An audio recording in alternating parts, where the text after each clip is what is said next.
নমস্কার, it's cooking time with Ishita চ্যানেলে আপনাদের সবাইকে স্বাগত। আজকে আপনাদের দোকানে বা বিয়েবাড়ির মতন মুচমুচে ভেজিটেবিল চপ তৈরি করে দেখাবো। এই চপগুলো তেলে ভাজার দোকান থেকে কিনে খেয়ে থাকি। এটা কিন্তু খুব সহজেই একদম দোকানের মতন মুচমুচে বাড়িতেই তৈরি করতে পারবেন। সম্পূর্ণ নিরামিষভাবে তৈরি করব। তাই যারা পেঁয়াজ রসুন খান না তারাও এই ভেজিটেবিল চপ বানিয়ে খেতে পারবেন। সাথে থাকছে ভেজিটেবিল চপের জন্য সিক্রেট মশলার রেসিপি। তাই ভিডিওটি না টেনে সম্পূর্ণ দেখতে থাকুন। ভেজিটেবিল চপের জন্য প্রথমেই মশলা রেডি করে নেব। তার জন্য কড়াইতে দিলাম 2টো গোটা শুকনো লঙ্কা, 1 চামচ গোটা ধনে, 1 চামচ মৌরি, 1 চামচ সাজিরে।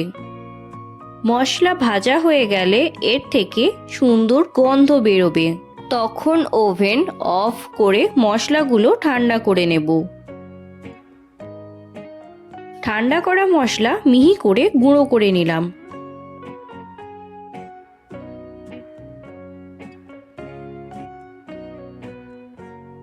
ভেজিটেবিল চপের জন্য প্রথমেই নিলাম 2টো গাজর।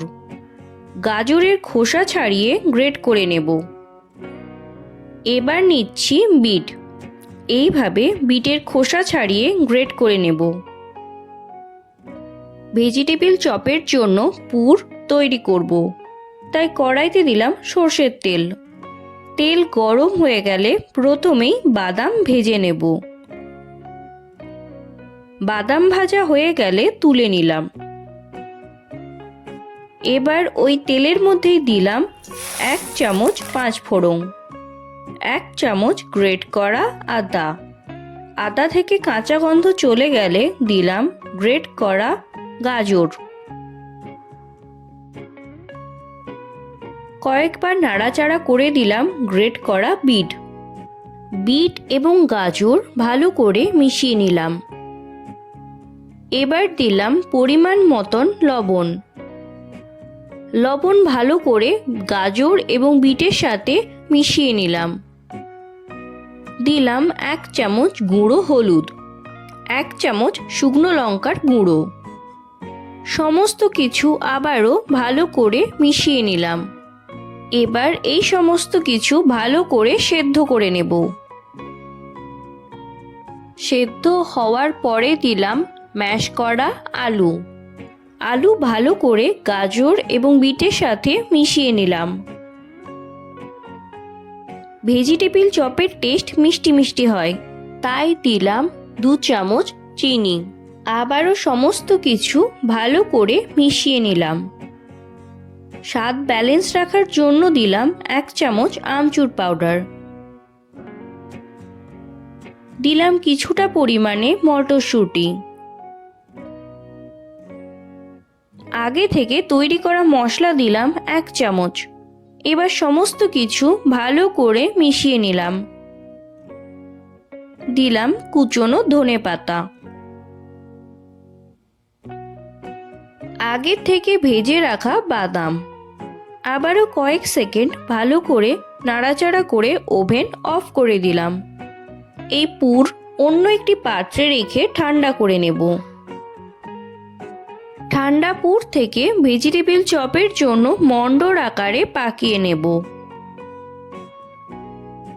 এবার যাতে প্রত্যেকটা ভেজিটেবিল চপের মাপ সমান হয় তার জন্য পুর এইভাবে ভাগ করে কেটে নিচ্ছি। এবার কেটে নেওয়া পুরের অংশ তুলে নিয়ে ভেজিটেবিল চপের আকার দিচ্ছি। আপনারা আপনাদের পছন্দ মতন শেপ দিতে পারেন। ভিডিওটি ভালো লাগলে একটি লাইক, কমেন্ট এবং অসংখ্য শেয়ার করবেন। আর যারা এখনও পর্যন্ত চ্যানেলটিকে সাবস্ক্রাইব করেননি তারা অবশ্যই চ্যানেলটিকে সাবস্ক্রাইব করে দেবেন। পাকিয়ে নেওয়া পুরগুলোর গায়ে শুকনো ময়দা মাখিয়ে নিলাম।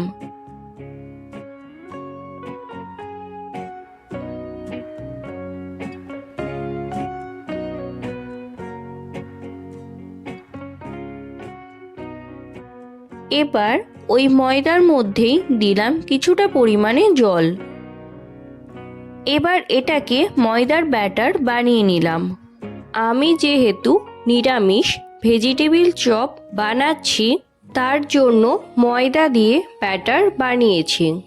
যদি আপনারা আমিষভাবে ভেজিটেবিল চপ বানান, সেক্ষেত্রে ডিম দিয়েও ব্যাটার বানাতে পারেন। নিচ্ছি কিছুটা পরিমাণে ব্রেড ক্রাম্ব। এতে দিলাম 1 চামচ গোলমরিচ গুঁড়ো, 1 চামচ লবণ। এই সমস্ত কিছু ভালো করে মিশিয়ে নিলাম। ময়দা মাখানো মণ্ড প্রথমে ব্যাটারের মধ্যে ডুবিয়ে নিলাম। এবার ব্রেড ক্রাম্বের মধ্যে কোট করে নিলাম। এখানে আমি সিঙ্গেল কোট করেছি, আপনারা চাইলে ডবল কোট করতে পারেন। একইভাবে বাকিগুলো বানিয়ে নিলাম। ভেজিটেবিল চপ ভেজে নেব, তাই কড়াইতে দিলাম রিফাইন্ড অয়েল। তেল মিডিয়াম গরম হলে চপগুলো তেলের মধ্যেই দিয়ে দেব। এই সময় গ্যাসের ফ্লেম লো টু মিডিয়ামে রাখতে হবে, হাই ফ্লেমে রাখবেন না, তাহলে ব্রেড ক্রাম্ব পুড়ে যাবে। এক পিঠ ভাজা হয়ে গেলে অপর পিঠটা উল্টিয়ে ভেজে নেব। ভেজে নেওয়া ভেজিটেবিল চপ তেল ঝরিয়ে তুলে নিলাম। বাকি ভেজিটেবিল চপগুলো একইভাবে ভেজে নিলাম। সবগুলো চপ ভেজে নিয়েছি।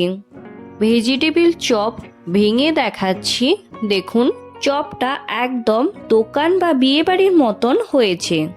দেখুন কত সহজে বাড়িতেই তৈরি হয়ে গেল ভেজিটেবিল চপ। তাহলে আজ এখানেই বিদায় নিচ্ছি। দেখা হবে অন্য একটি ভিডিওতে।